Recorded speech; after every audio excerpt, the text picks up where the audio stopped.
প্রথমবার বিশ্বকাপের মঞ্চে কেপ ভার্দে, ছোট দ্বীপের বড় স্বপ্নের ফুটবল গল্প।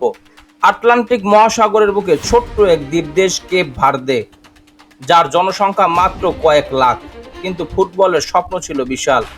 দীর্ঘ অপেক্ষা, সংগ্রাম আর পরিকল্পনার পর 2026 ফিফা বিশ্বকাপে প্রথমবারের মতো জায়গা করে নিয়েছে এই দেশ। এটি শুধু একটি ফুটবল দলের সাফল্য নয়, বরং একটি জাতির আত্মবিশ্বাস, ঐক্য এবং অসম্ভবকে সম্ভব করার গল্প। প্রায় 4000 বর্গ কিলোমিটারের আয়তনের এই দেশটি বিশ্বকাপে জায়গা করে নিয়ে প্রমাণ করেছে যে ফুটবলে শুধু বড় দেশ নয়, ছোট দেশও ইতিহাস লিখতে পারে। কেপ ভার্দের ফুটবল ইতিহাস শুরু হয় দেশটির স্বাধীনতার পর। 1975 সালে পর্তুগালের কাছ থেকে স্বাধীনতা পাওয়ার কয়েক বছর পর জাতীয় ফুটবল দল গঠনের পথ শুরু হয়। 1978 সালের দিকে তাদের আন্তর্জাতিক ফুটবল দলের যাত্রা শুরু হলো। প্রথম কয়েক দশক তারা আফ্রিকার ফুটবলে খুব বেশি পরিচিত ছিল না। সীমিত অবকাঠামো, কম বাজেট এবং ছোট জনসংখ্যার কারণে তাদের পথ ছিল অনেক কঠিন। তবে কেপ ভার্দের সবচেয়ে বড় শক্তি ছিল তাদের প্রবাসী ফুটবলাররা। ইউরোপের বিভিন্ন দেশে বসবাসকারী কেপ ভার্দের বংশোদ্ভূত খেলোয়াড়দের জাতীয় দলে যুক্ত করার মাধ্যমে তারা ধীরে ধীরে নিজেদের শক্তিশালী করতে শুরু করে। পর্তুগাল, নেদারল্যান্ড সহ ইউরোপের বিভিন্ন লিগে খেলা ফুটবলাররা এই দলের মান বাড়াতে গুরুত্বপূর্ণ ভূমিকা রাখে। ফুটবল হয়ে ওঠে দেশটির মানুষকে একত্রিত করার অন্যতম মাধ্যম। আফ্রিকান ফুটবলে কেপ ভার্দের উত্থান শুরু হয় 2013 সালের আফ্রিকা কাপ অফ নেশনসে।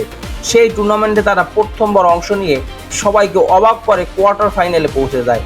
এরপর তারা নিয়মিতভাবে আফ্রিকার প্রতিযোগিতামূলক দলগুলোর মধ্যে নিজেদের জায়গা তৈরি করতে থাকে। তাদের ধারাবাহিক পারফরমেন্স প্রমাণ করে যে তারা আর ছোট দল নয়, বরং ভবিষ্যতে শক্তিশালী প্রতিপক্ষ। তাদের ইতিহাসের সবচেয়ে বড় অধ্যায় আসে 2026 বিশ্বকাপের বাছাই পর্বে। সিএফ থেকে শক্তিশালী ক্যামেরুনকে পিছনে ফেলে গ্রুপ ডি এর শীর্ষ থেকে বিশ্বকাপের টিকিট নিশ্চিত করে কেপ ভার্দে। ইসওয়াতিনির বিপক্ষে 3-0 গোলের জয়ে তারা প্রথমবারের মতো বিশ্বকাপের মূল পর্বে জায়গা করে নেয়। এই অর্জনের মাধ্যমে তারা আইসল্যান্ডের পর জনসংখ্যার দিক থেকে সবচেয়ে ছোট দেশগুলোর একটি হিসেবে বিশ্বকাপে নাম লেখায়। এই অসাধারণ যাত্রার পিছনে বড় ভূমিকা রেখেছেন কোচ বুবিস্তা। সাবেক কেপ ভার্দে জাতীয় দলের খেলোয়াড় পেড্রো লেইটিও ব্রিটো, যিনি বুবিস্তা নামে পরিচিত, নিজের অভিজ্ঞতা দিয়ে দলটিকে একটি সংগঠিত, লড়াকু, আত্মবিশ্বাসী দলে পরিণত করেছেন। তার অধীনে কেপ ভার্দের শক্তিশালী রক্ষণ, দলীয় ঐক্য এবং কঠোর পরিশ্রমের মাধ্যমে নিজেদের নতুন পরিচয় তৈরি করেছে। কেপ ভার্দের ফুটবলের অন্যতম প্রতীক হয়ে উঠেছেন অধিনায়ক রায়ান মেন্ডিস, গোলরক্ষক ভজিনহা এবং ডিফেন্ডার রবার্তো লোপেস। বিশেষ করে ভজিনহায়ের গল্প অনুপ্রেরণাদায়ক। দেরিতে আন্তর্জাতিক স্বীকৃতি পাওয়া এই গোলরক্ষক দেখিয়েছেন অভিজ্ঞতা, আত্মবিশ্বাস কতটা গুরুত্বপূর্ণ। বিশ্বকাপের মঞ্চে বড় দলের বিপক্ষেও তাদের লড়াই প্রমাণ করেছে যে তারা শুধু অংশ নিতে আসেনি, নিজেদের ছাপ ফেলতে এসেছে। কেপ ভার্দের সম্পর্কে একটি মজার তথ্য হলো দেশটির ডাকনাম ব্লু শার্কস বা নীল হাঙর।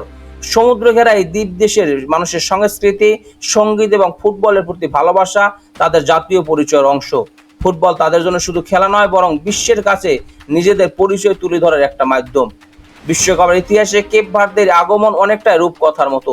যেখানে বড় ফুটবল শক্তিগুলো শত বছর ইতিহাস নিয়ে মাঠে নামে, সেখানে একটি ছোট দ্বীপ দেশ সীমিত সুযোগ নিয়েও স্বপ্ন পূরণ করছে। তাদের গল্প প্রমাণ করে সঠিক পরিকল্পনা, পরিশ্রম এবং বিশ্বাস থাকলে ফুটবল অসম্ভব বলে কিছুই নেই। 2026 বিশ্বকাপ কেপ ভার্দের জন্য শুধু প্রথম অংশগ্রহণ নয়, এটি একটি নতুন যুগের শুরু। হয়তো তারা বিশ্বকাপ জিতবে না, কিন্তু তাদের এই যাত্রা প্রমাণ করে দিয়েছে ফুটবলের আসল সৌন্দর্য শুধু ট্রফিতে নয়, বরং স্বপ্ন পূরণের মাধ্যমে। খেলাধুলা বিষয়ক সকল আপডেট সবার আগে পেতে স্পোর্টস মিডিয়ার সাথেই থাকুন। পেজটি ফলো দেবেন, চ্যানেলটি সাবস্ক্রাইব করতে ভুলবেন না। ধন্যবাদ সবাইকে।